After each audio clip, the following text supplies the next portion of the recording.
마태복음 18장입니다. 15절에서 20절 말씀드리겠습니다. 같이 읽습니다.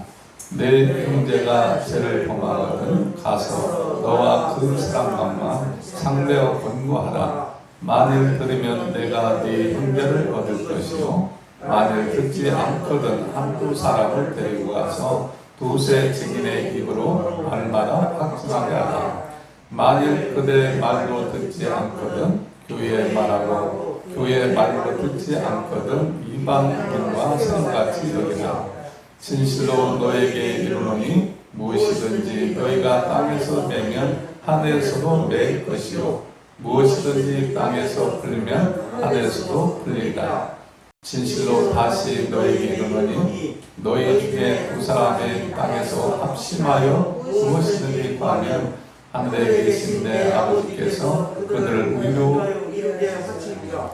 두세 사람이 내 이름으로 모이는 곳에는 나도 그들 중에 있느니라. 아멘. 본문 말씀은 형제가 죄를 범하거든 권징을 해라. 그런 내용이 되겠습니다. 교회에 속한 어떤 형제가 범죄했을 경우 문제 해결을 위해 따라야 할 권징의 원리를 말합니다. 첫째는 개인적인 충고가 있죠. 개인적인 권명이 있습니다. 그리고 이어서 두 번째는 두세 사람이 정의를 통한 권면을 통해서 해결을 촉구하는 그러한 입장을 취한다는 것을 볼 수가 있습니다. 그리고 마지막으로 세 번째는 교회의 공식적인 권징을 바랍니다. 그러니까 교회에서 문제 해결을 받을 수 있도록 해야 된다는 것이죠. 따라서 이 본문은 교회의 결정에 앞서서 기도도 해야 된다는 필요성을 말하는 것을 볼 수가 있다는 것이죠. 따라서 지난 시간 보면 실족하는 실족하는 자는 어떻게 해야 된다고 해요?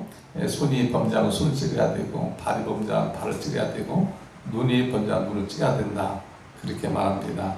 따라서 그만큼 그 실족한 자가 있어서 안 되기 때문에 오늘도 그 내용의 연장선상에서 형제가 죄를 범하거든 어떻게 해야 된다.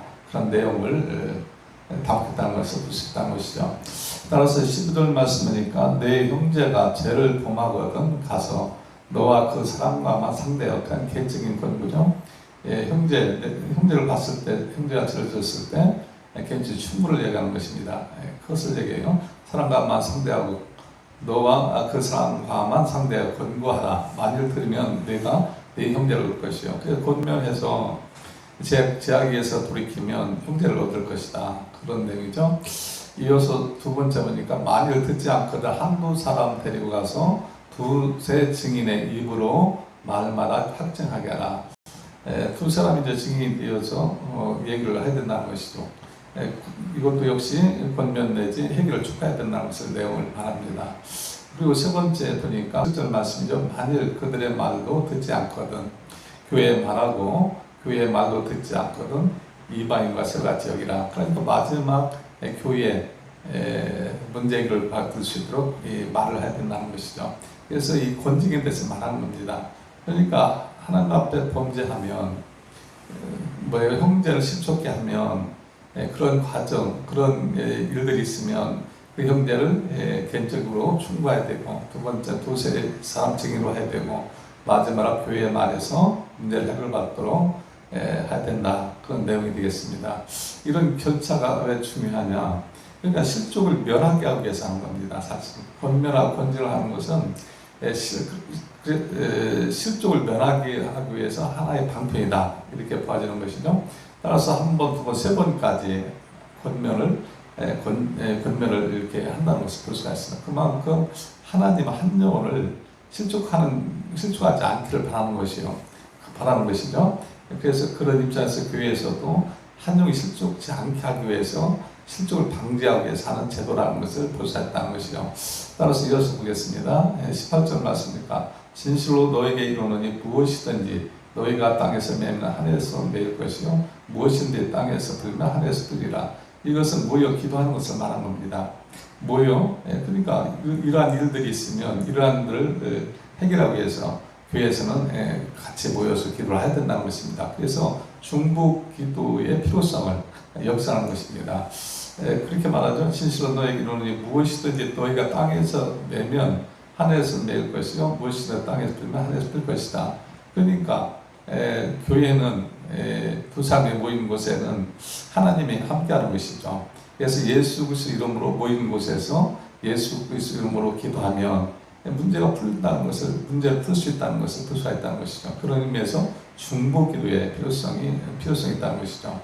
19절 말씀 보겠습니다. 진실로 다시 너에게 이르노니 너희 중에 두 사람이 땅에서 합심하여 무엇인지 구하면 하늘에 계신 내 아버지께서 그들을 위하여 이루게 하시라. 중보 기도의 필요성을 제가 말씀드렸죠. 기도하면 하늘에 계신 하나님께서 들으시고 응답한다는 것을 본다는 것이죠. 그래서 중보기도가 참 중요하고 필요하다. 그래서 새벽 예배도 드리고 또 기도도 하고 그게 모여서 이렇게 기도하는 것이죠. 이 공식적인 새벽 기도죠. 그리고 오후에도 이제 저녁 기도가 있습니다만은 모여서 또 합심해서 이렇게 기도하면 풀린다는 것이죠. 그러기 위해서 기도가 필요하다. 그러니 두 사람 모인 곳에 하나님이 계시기 때문에 하나님이 들으신다. 그런 내용이 되겠습니다. 20절 마지막 말씀이죠. 두 사람이 내 이름으로 모인 곳에는 나도 그들 중에 있느니라. 제가 말씀드렸죠. 하나님 계신다는 것입니다. 그래서 우리의 기도를 듣는다는 것이에요. 그래서 중요한 것은 뭐예요? 실족지 않게 하기 위해서 하는 것이다. 이것을 꼭 깨닫고 합심하여 기도함으로 승리하는 저와 여러분들을 예수님을 축복합니다. 그렇습니다. 이게 형제가 죄를 범했거든 반드시 그러니까 이런 절차를 밟아야 되는데 오늘날 이런 절차가 사실 거의 이루어지지 않아요. 그러지 않습니다. 원래 이렇게 권징을 해야 돼요. 사실은 잘못했을 때 개인적인 충고, 두 번째는 두 사람 증인되어서 또 가서 얘기하고 그래도 말 안 들으면 교회 말에서 문제를 해결받도록 그래서 그런 과정에서 또 합심기도를 통해서 신족치 않게 하기 위해서 그렇게 해야 된다는 것이죠. 따라서 이런 것을 좀 실행했으면 좋겠어요. 그런데 이런 것을 실행하기 전에 본인들이 죄를 범하면 교회를 떠나더라고. 또 사실 보면 이렇게 말하면 말한다고 해서 떠난 사람이 있고 그래서 도대체가 이 제도를 실행할 수가 없어요. 그러나 옛날에는 이런 제도가 사실 권징이 이루어졌다는 것을 우리가 볼 수가 있습니다. 오늘날 가서는 마음에 안 들면 자기가 그냥 가버리죠. 다른 교회에 가면 된다 이런 식으로 가버립니다. 그러니까 권징제도가 이루어지지 않아요.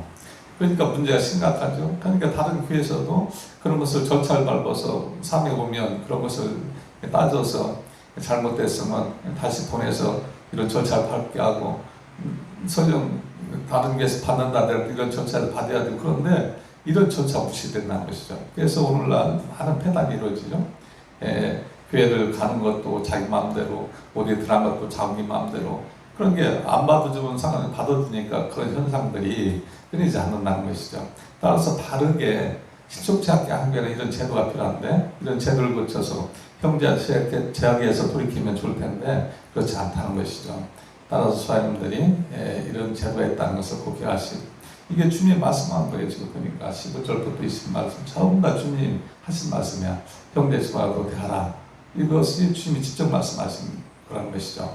그래서 저와 여러분들이 이런 사실이 있고 이런 방편이 있다는 것을 꼭 깨닫고 기도하고 묵상하고 기도함으로 하나님의 제도가 또한 교회에 정착될 수 있도록 기도함으로 교회가 이런 제도를 통해서 실족을 방지할 수 있도록 그러한 기도하기를 예수님의 축복합니다. 그래서 오늘도 하나님의 은혜 가운데 늘 주님의 말씀 가운데 그러므로 질반에도 잠을 누리고 풍성한 시간들이 되기를 아름다운 그러한 삶이 되기를 예수님으로 축복합니다.